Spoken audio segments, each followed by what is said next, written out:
Hello everyone, my name is Dr. Charu Datta and I am Director Success Ahead Education Services Bhopal. और आज के इस video में मैं आपको बताऊंगी how to read a newspaper effectively for various law entrance exams. आज का ये वीडियो पर्टिकुलरली ऐसे स्टूडेंट्स के लिए बहुत ही ज्यादा यूजफुल होने वाला है जो क्लैट, एलेट, स्लैट, एमएचसीटी और दूसरे लॉ एंट्रेंस एग्जाम्स को टारगेट कर रहे हैं फॉर ईयर 2022। देखिए, अब तक तो आपको सभी ने बता दिया होगा, ठीक है, आपका कंटेंट बिल्डिंग जो है वो न्यूज़पेपर के ऊपर डिपेंडेंट रहता है।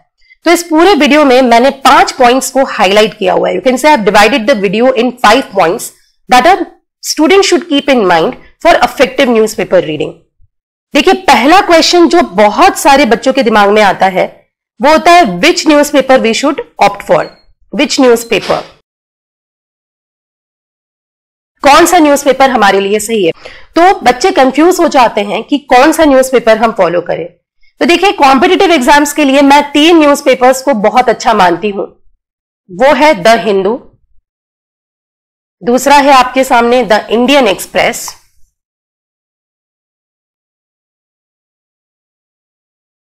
हितवाद। तो इन तीनों न्यूज़पेपर्स को मैं कॉम्पिटिटिव एग्जाम्स के लिए बहुत अच्छा मानती हूं। अब यहां पे मेरे पास कुछ ऐसे बच्चे होते हैं जिनके लिए language is not a barrier, they are very comfortable with English. So ऐसे बच्चे they can directly start with the Hindu. Okay, कुछ बच्चे ऐसे होते हैं शायद पहली बार उन्होंने न्यूज़पेपर रीडिंग स्टार्ट की है। Okay, so here I would suggest you don't start with the Hindu directly, you can go for the Indian Express also. Okay, so you start with the Indian Express, कुछ महीने आप Indian Express follow करिए because the language is very easy to interpret and also it is I should say it is very easy to understand and the student will develop confidence. मेरा personal favourite है Hitavada. Hitavada is also very good, interpretation is very easy and beginner should always go for Hitavada और the Indian express. तो यहां पे मेरा पहला point बिल्कुल clear है कि आपके सामने ये तीनों न्यूज़पेपर्स हैं जो कॉम्पिटिटिव एग्जाम्स के लिए बहुत इंपॉर्टेंट रोल प्ले करते हैं। If you are very comfortable, then you go with the Hindu directly, or otherwise you can start with the Indian Express और हितवाद। दूसरा यहां जो पॉइंट मैंने लिया है that is how much time you should dedicate for a newspaper reading, how much time to devote, to spend for effective newspaper reading। तो देखिए, जो बच्चे शुरुआत करते हैं, beginners, for them it would take nearly 2 hours to thoroughly read the newspaper। जितने भी important events हैं, जो भी इंपॉर्टेंट नेशनल इंटरनेशनल न्यूज है, उनको ठीक तरह से समझने के लिए उनको 2 घंटे तक तो लग सकते हैं। I would say 1.5 hour to 2 hour minimum, ठीक है। बट शुरू के दिन में आपको 2 घंटे लग रहे हैं, that's okay, but then this should gradually reduce to 30 to 40 minutes. आपका ये पूरा का पूरा जो इंटरप्रिटेशन है ये 30 to 40 मिनट्स में कंप्लीट हो जाना चाहिए because your schedule will be tightly packed. 2 घंटा न्यूज़पेपर के साथ अफोर्ड नहीं कर पाएंगे। सो शुरुआत में आप स्टार्ट करें तब आप 1.5 से 2 घंटा लगाएं, आराम से हर एक इशू को समझिए and once you develop the understanding of the issues, then it should gradually reduce to 30 to 40 minutes. Now, तीसरा पॉइंट जो मैंने यहां पे लिया है, which is very important for all the aspirants for whichever exam you are targeting, is to know the syllabus of your exam. That is to understand the syllabus of your exam. अगर आप CLAT target कर रहे हैं तो what is the syllabus of CLAT, अगर आप AILET target कर रहे हैं you should be aware of each and every point which is mention in their syllabus. यहां पे मेरे पास I have the syllabus of CLAT over here, और जब मैं करंट अफेयर्स और जीके सेक्शन में यहां पे जाती हूं तो उन्होंने हाईलाइट किया हुआ है that they are going to focus on contemporary events of significance from India and the world, arts and culture, international affairs, historical events of continuing significance. तो अगर मुझे ये पता है कि मेरे एग्जाम में क्या क्या पूछे जाने वाला है, it would be easy for me to choose the topics which are there in the newspaper. मैं बहुत ही सिलेक्टिव स्टडी कर सकती हूं। तो ये चीज सभी एग्जाम्स के लिए लागू होती है। It is applicable for CLAT, for AILET, for SLAT और for any other law entrance exam for that matter.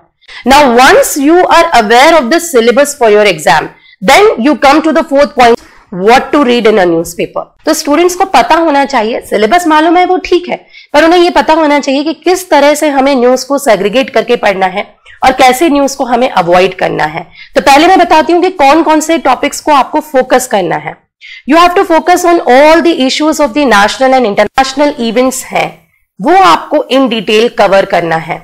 International events में जैसे मैं बात करूं कि रिसेंटली रोहिंग्या मुस्लिम्स को लेकर काफी चीजें न्यूज़पेपर्स में थी।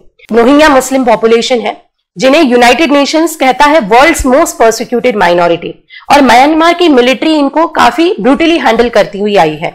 सो most of these people they migrated to nearby countries and mainly Bangladesh. अब बांग्लादेश में रोहिंग्या मुस्लिम्स वेर ओवरक्राउडेड, इतना ज्यादा माइग्रेशन हुआ कि बांग्लादेश की गवर्नमेंट ने डिसाइड किया कि इन मुस्लिम्स को बे ऑफ बंगाल के कुछ बैरन आइलैंड्स में रिफ्यूजी कैंप्स में छोड़ दिया जाए। तो इसी तरह से एक भाषांचार आइलैंड करके एक जगह थी जहां पर रोहिंग्या मुस्लिम्स को रिफ्यूजी कैंप्स में रखा गया। सो ये पूरा का पूरा जो एपिसोड है दिस वाज इन न्यूज, क्योंकि ये Rohingya Muslims are not happy for staying in that island because they believe that this is economically very fragile and a very sensitive area, very prone to floods and environmental disasters. तो they were protesting against the decision of the government. तो ये जो पूरा news है ना, ये काफी दिन अखबार में बना हुआ था। इसके अलावा अगर मैं नेशनल लेवल पे बात करूं तो यदि कोई कुछ इंपॉर्टेंट असेंबली इलेक्शंस हुए हैं, किसी स्टेट के असेंबली इलेक्शंस की बात हो रही है, तो ये नेशनल न्यूज बन जाता है। इसके बाद आती हैं गवर्नमेंट की schemes, all the government policies and all important government schemes, जैसे कि आत्मनिर्भर भारत योजना या आयुष्मान भारत योजना या प्रधानमंत्री किसान सम्मान निधि, है ना। तो ये जितनी भी गवर्नमेंट स्कीम्स हैं, जितनी गवर्नमेंट पॉलिसीज हैं जो न्यूज़पेपर्स में बनी हुई हैं।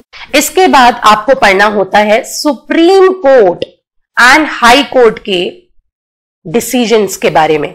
बहुत सारे ऐसे आर्टिकल्स होते हैं जिसमें जो भी लेटेस्ट सुप्रीम कोर्ट या हाई कोर्ट डिसीजंस आए हैं या कुछ ऑलरेडी जो एग्जिस्टिंग एक्ट्स हैं उनमें कुछ अमेंडमेंट्स हुए हैं। So you have to keep updated yourself with all those important acts, bills, and I should say with all the amendments as well. तो सुप्रीम कोर्ट हाई कोर्ट के decision आपको पढ़ने हैं, है ना।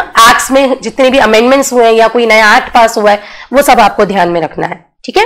तो ये सारी चीजें आपको कवर करना है। स्पोर्ट्स सेक्शन भी आपको ध्यान में रखना है, but you have to focus only on the major championships. जो छोटी छोटे अपडेट्स हैं, छोटे छोटे अगर किसी प्लेयर से रिलेटेड कोई पर्सनल इंफॉर्मेशन आ रही है, so that all you can avoid, okay. Then next important section that you should focus guys is related to environment. Environment से रिलेटेड बहुत सारी चीजें होती हैं न्यूज़पेपर में and you should be aware of all the protocols. कई बार आप ऐसे नाम हैं जो रिपीटेड देखेंगे न्यूज़पेपर्स में, जैसे कि पेरिस अग्रीमेंट क्या है। तो आपको पेरिस अग्रीमेंट से रिलेटेड कोई आर्टिकल मिल रहा है, then you need to go into the detail what is Paris agreement, what is the target set under Paris agreement. तो एनवायरमेंट से रिलेटेड बहुत सारे इश्यूज मिलेंगे। कौन सी चीजें आपको अवॉइड करना है ये भी इंपॉर्टेंट है। Now, if you know what do you have to read, you should also know what you don't have to read, what you should avoid. तो आपको किसी भी तरह का लोकल न्यूज नहीं कवर करना है, लोकल इंफॉर्मेशन नहीं कवर करना है।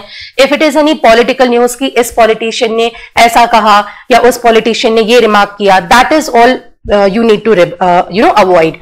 सेलिब्रिटीज से रिलेटेड के लिए इंपॉर्टेंट नहीं है, it is not asked in the competitive exams. अच्छा, यदि मैं अवार्ड्स, ऑनर्स और बुक्स की बात करूं तो जो दूसरे एग्जाम्स हैं जैसे कि एलेट हो गया या मैं BHU का लॉ एंट्रेंस एग्जाम बोलूं या DU LLB बोलूं, तो जो दूसरे लॉ एंट्रेंस एग्जाम्स हैं जहां पे वन लाइनर्स आते हैं ना, वहां पे ये अवार्ड्स, ऑनर्स, ये सब आ सकते हैं, बुक्स के ऑथर्स। पर क्लैट पॉइंट ऑफ व्यू से ये थोड़ा कम ही पूछा जाएगा, तो these one liners you can avoid, okay. तो ये सारी चीजें आपको ध्यान में रखना चाहिए when you are reading a newspaper. And then the fifth and the most important point which I feel from a students point of view,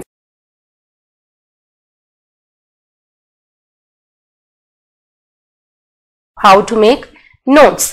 देखिए, now fifth point is very very important, how to make notes. देखिए, अब हमको ये पता है कि syllabus क्या है, मुझे ये भी पता है कि मुझे कौन कौन से पॉइंट्स पढ़ना है, कौन सी चीजें अवॉइड करना है, पर मैं नोट्स कैसे बनाऊं अपने एग्जाम के लिए। तो यहां पे मैं ये कहूंगी कि here you have to apply your brains and you have to be very very selective. देखिए, जब मैं किसी भी न्यूज को पढ़ रही हूं, for example let me give you an example कि मैं बात कर रही हूं about the Russia open skies treaty. ये अभी 2-3 दिन पहले मैंने एक आर्टिकल पढ़ा था कि Russia has officially withdrawn from open skies treaty. Open sky treaty क्या है, कौन कौन से कंट्रीज इस ओपन स्काई ट्रीटी के मेंबर्स हैं, कब से मेंबर्स हैं, all the static facts about the agreement, what is this treaty all about. You should know the reasoning कि भाई अमेरिका ने क्यों विड्रॉ किया, then you should know the latest reasoning कि भाई रशिया ने क्यों विड्रॉ किया है। तो आप समझ रहे हैं, किसी भी टॉपिक का इन डेप्थ एनालिसिस आपको करना है and that is how you have to make your notes. आपको सीधा वो आर्टिकल कॉपी नहीं करना है। You don't have to write the points which are there in the article. Once you have selected the topic which is there in the newspaper, उस topic से related सारे points को आपको लिखना है आपके नोट्स में। That is how it is going to help you in your exam preparation, right? So making notes is also very important, ठीक है?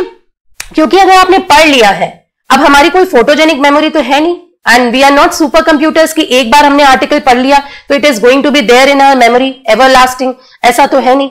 आप जो भी इंफॉर्मेशन पढ़ रहे हैं उस इंफॉर्मेशन को आप हेडिंग में रखिए, फिर उस इंफॉर्मेशन से रिलेटेड जितने भी फैक्ट्स आपको मिल रहे हैं, whether you are getting it through online sites or you are getting it through any competitive magazine, points आप यहां पर add on कर लीजिए। तो आपका एक बहुत ही अच्छा इस तरह से कंपाइलेशन तैयार हो जाएगा। I should say this will be your compendium, you know, and this compendium is going to be there with you till the last day of your exam preparation. Okay, so that's how you are going to make the notes. क्योंकि everything is right now in the online mode, so most of the students, you know, they prefer to copy and paste and keep things in the form of file and folders. But में जो notebook तैयार कर रहे हैं वो आप बहुत अच्छे से रिटेन कर पाएंगे, लंबे समय तक रिटेन कर पाएंगे एंड आप समझ पाएंगे। You will be able to interpret this till the very last day of your exam and you just have to pick up your copy और आपको सिर्फ पेजेस पलटने हैं और रिवाइज करना है सारे कंसेप्ट्स को। तो ये पांचों पॉइंट्स आप ध्यान में रखिए और ये पांचों पॉइंट्स को ध्यान में रखकर ही आप अपने न्यूज़पेपर को बहुत ही इफेक्टिवली रीड कर सकते हैं। ओके, सो आई होप आपको आज के वीडियो से बहुत सारा कुछ समझ में आया होगा। We'll be back with more such informative videos. Thank you so much. Have a nice day.